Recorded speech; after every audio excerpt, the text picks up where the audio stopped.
कथा सत्संग में जाओ, मुख मत बिगाड़ो। कब अपना परिवार बिगड़ जाए या अपन बिगड़ जाए, जीवन का कोई ठिकाना नहीं।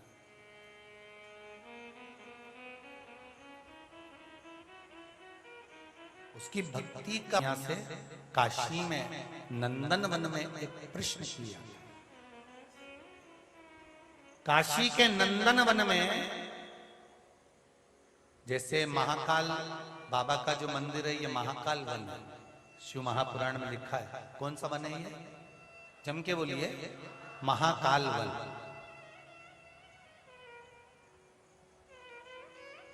नागेश्वर ज्योतिर्लिंग जो है वो दारुक वन है। कौन सा वन है? दारुक। काशी जो है वो नंदन वन है।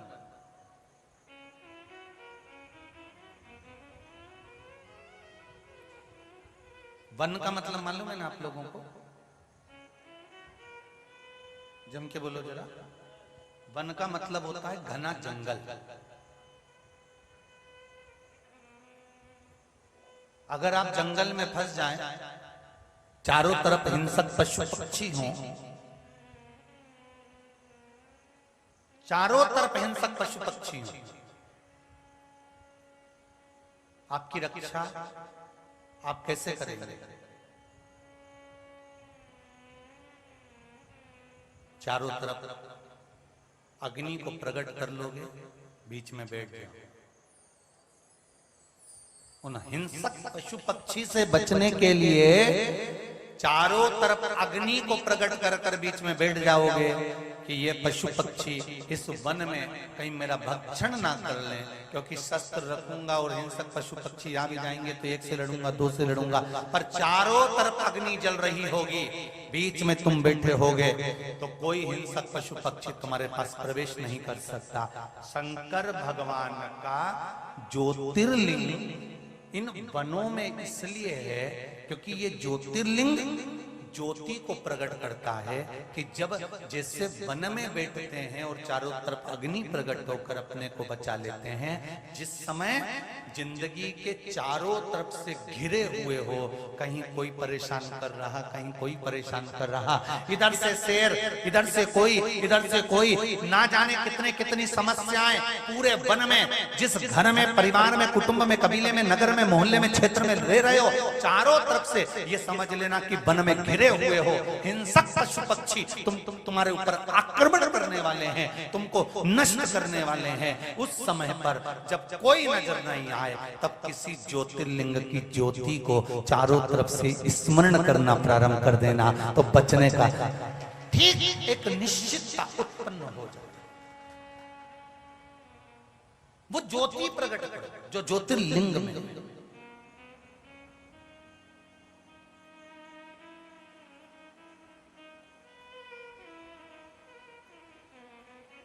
वो ज्योति प्रकट।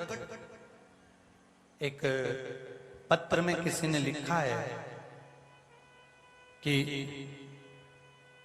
मेरी पत्नी के आंखों की दोनों ज्योति चली गई थी, नागपुर लेकर गए थे।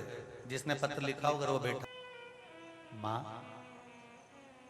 किसी तालाब में कूद जाने पर वस्त्र गीले हो जाते हैं, फिर वो वस्त्र सुखाने के लिए धूप में, हवा में डाले जाते हैं, तब जाकर वो वस्त्र सूख पाता है, पहनने के लायक हो पाता है। तब अशोक सुंदरी ने कहा, मां संसार सागर में, ये समुद्र है संसार सागर, इसमें ये काया डूब जाती है और डूबने के बाद बाहर निकाली जाए, परमात्मा इस कपड़े को वापस पहनेगा। ये आत्मा का कपड़ा परमात्मा का है, संसार सागर में डुबाया है, इसको परमात्मा वापस लेकर जाएगा पहनने के लिए। जब ये संसार के सागर में, दुख सुख में, परिवार, कुटुंब, कबीले, नाते, रिश्ते, सब में ये लिप्त हो गया, डूब गया, तालाब में गीला हो गया, तो ये पहनने के लायक कब बनेगा? कपड़ा धूप की रोशनी में सूख जाता है, कपड़ा हवा में डालो सूख जाता है, तो ये आत्मा परमात्मा के लिए शुद्ध कब हो पाती है? तो माता पार्वती जी ने कहा, जब एक बार संसार का मनुष्य, संसार का मानव जब सत्संग या किसी गुरु की शरणागति में पहुंचता है, तो जैसे ही शरणागति पर गुरु की दृष्टि पड़ती है, पड़ते से हवा चलती है और उसने जितना पाप किया होता है वो सब नष्ट होकर परमात्मा की ओर देखते। आपको एक बात और कही थी, याद होगा, लोन लेते हैं तो किसी दूसरे की गारंटी रखाती है। लोन आप नहीं चुकाते तो गारंटी वाले का फैक्ट्री दुकान सब कब्जे पर ले लिया जाता है कि तुमने लोन नहीं चुकाया। लोन दूसरे ने लिया, गारंटी तुम्हारी है, प्रॉपर्टी तुम्हारी चली जाएगी। उसी तरह कोई गुरु अगर आपको बैठकर मार्गदर्शन देता है, गुरु अगर आपको कुछ ज्ञान देता है, गुरु कहता है कि ये करोगे इससे फल मिलेगा, और आपने अगर विश्वास रखकर कर लिया तो उसकी गारंटी गुरु की होती है कि वो कराएगा जरूर। भगवान से प्रार्थना करेगा, कहेगा, विनती करेगा और कहेगा इसको स्वीकार कर लीजिए, जैसा भी है आपका है, किसी दूसरे का।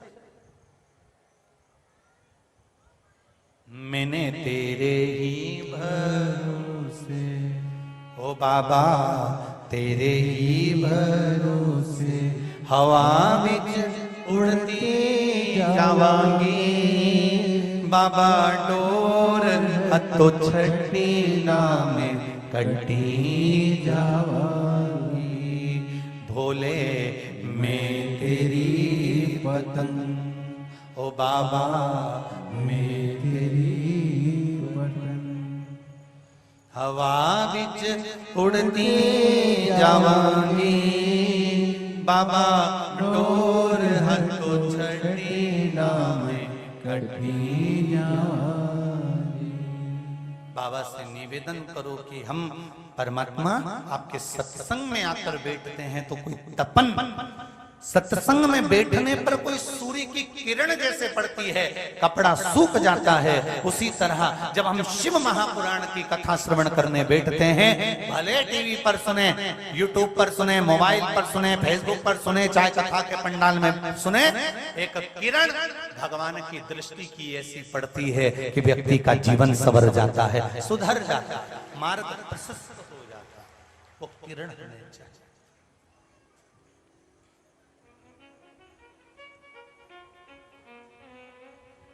कितना सुंदर कहा है, निंदा करने वाला दूसरों को बुरा बता सकता है।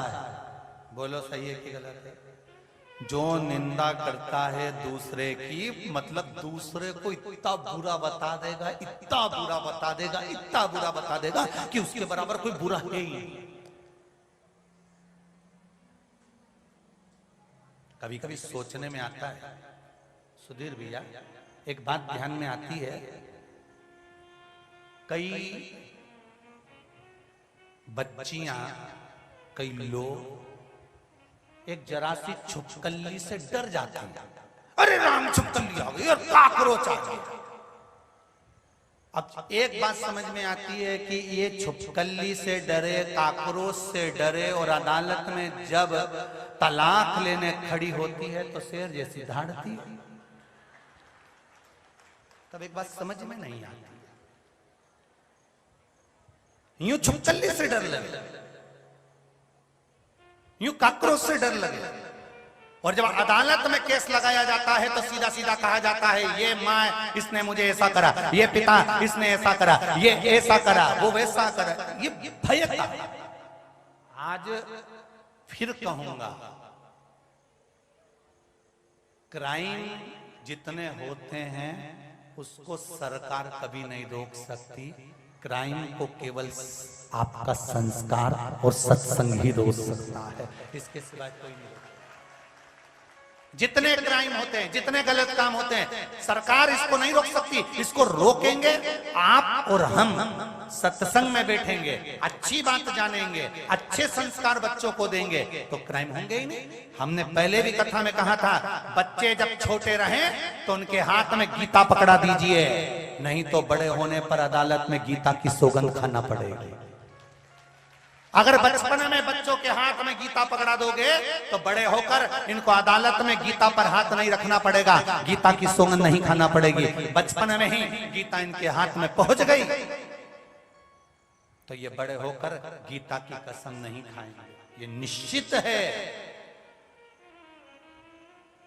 थोड़ा संस्कार हम, युग सुधरेगा, हम बदलेंगे। अरे बोलो तो जम के, युग बदले। कब बदलोगे? तारीख निश्चित करके चलो। धर्म की अधर्म का, चिल्लाने से हो जाएगा? काय से होगा? अधर्म का नाश किस चीज से होगा? जो तुम एक लोटा जल शिव को चढ़ाओगे, घर पर लाकर छीटोगे, सारा अधर्म।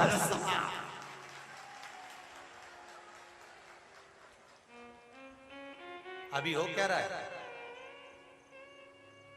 आप सब बैठे हो, इतना लोग कथा सुन रहा है आस्था चैनल पर, फेसबुक, यूट्यूब पर।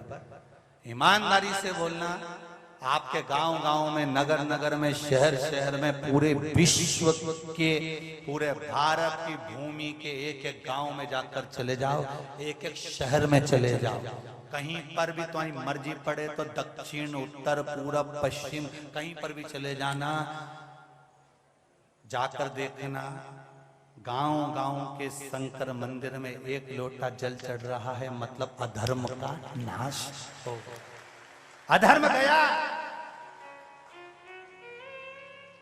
कलयुग नहीं,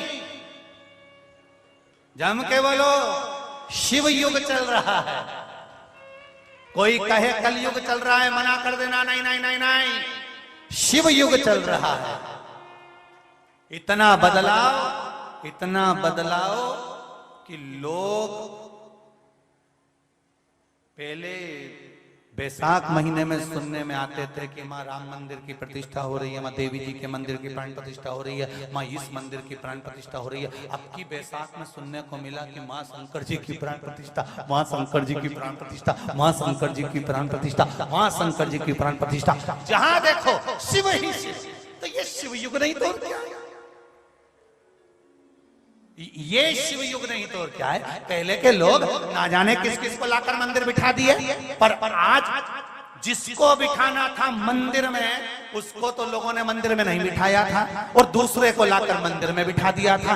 आज खुशी इस बात की है कि जिसको मंदिर में बैठना था, मेरा देव अधिदेव महादेव शिवलिंग के रूप में प्रत्येक मंदिर में जाकर बैठ गया, उसकी प्रसन्नता। अब लोगों को भले काली मिर्ची लगे, चाहे खरगोन की पटना मिर्ची लगे,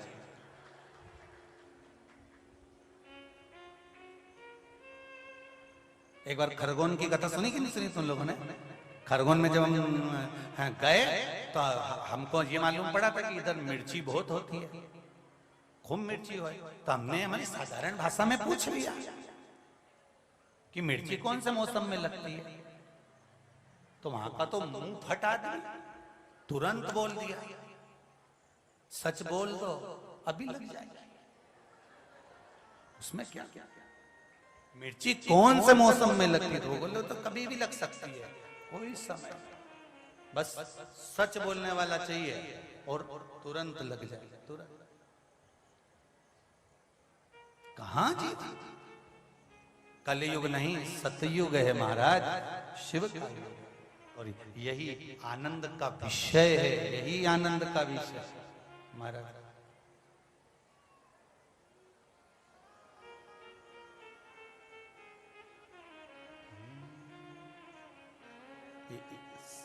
धीरे धीरे धीरे धीरे आषाढ़ जाएगा, क्या जाएगा? सावन का महीना आ जाएगा, खूब बाबा मस्ती और अपन ओल त्रिपुण लगा के जोरदार सज धज के, और जितनों को मिर्ची लगती होगी ना, तो तुम अब सावन के महीने में और जो सज धज के जाओगी ना, राम तुम्हें देख देख के ये कहीं रस्सी पे नहीं टंगी जाए भगवान। फिर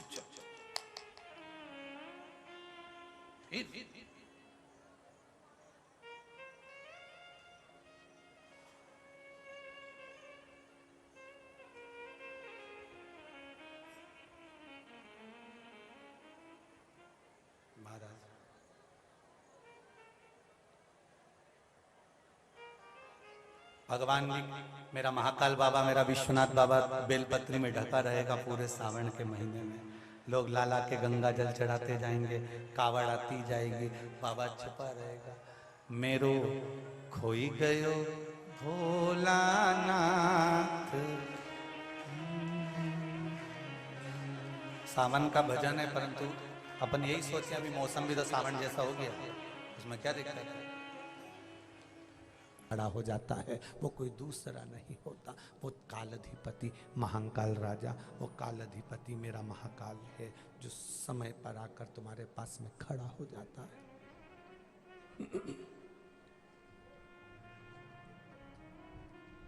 कोई दूसरा नहीं आएगा, आएगा तो बस वही आएगा।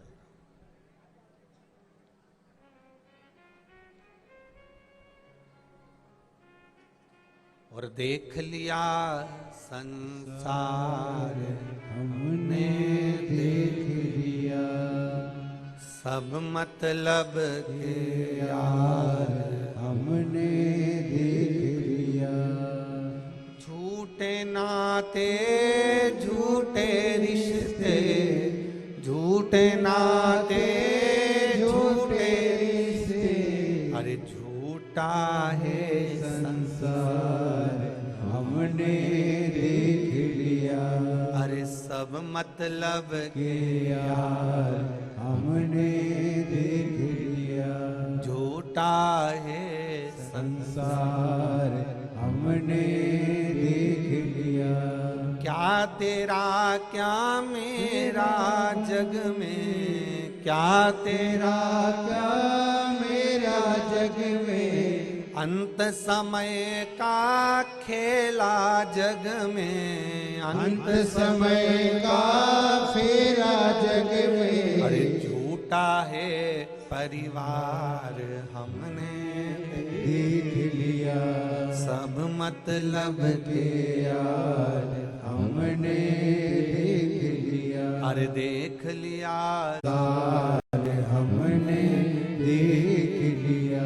ये नाते, ये रिश्ते, ये कुटुंब, ये कबीले आए समय पर तुम्हारे साथ में हॉस्पिटल तक चले जाएंगे, पर पलंग पर अगर कोई सोया है, पलंग पर कोई बैठा है, तुम्हारे नस में नाड़ियों में तुम्हें एक एक औषधि के रूप में जो तुम्हारे शरीर में चल रहा है, वो कोई दूसरा नहीं, देवाधिदेव महादेव होगा, कोई दूसरा नहीं हो सकता, सहजता नहीं हो सकती महाराज,